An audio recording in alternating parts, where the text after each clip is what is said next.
Okay, so let's go ahead and work our way down the wizard here. We'll leave the description empty for now. We're going to show content. If we click this, you can see we can choose between users, taxonomy terms, and so on, of type.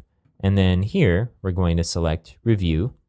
Again, we're basing this view off of reviews rather than products. The sorted by shouldn't matter because we'll only have one match. And we can uncheck create page because we're actually going to just create a block. So we'll check create a block. We'll leave our block title as is for now so you can see what that affects. And for display format, we'll leave it unformatted list. By choosing unformatted list, we don't get any HTML tags wrapped around our content that we might not want. So we could choose from table or HTML list, but unformatted list just leaves it with wrapper divs around the content that don't add any visual markup. And then of titles, and we actually want to select fields in this case.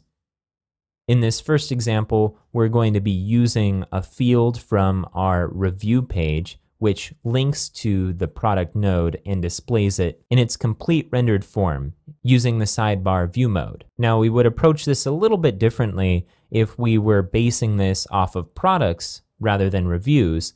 In this case, when we display a product, it's actually a field in our review. But if we're basing this off of products, then we would be displaying the full content of the product. So for items per page, we're going to put 1, even though we shouldn't have any more matches but 1. And we'll click Continue and Edit. Now the wizard gave us a group of settings that were pretty good, but we still need to tweak it in order to get what we're looking for.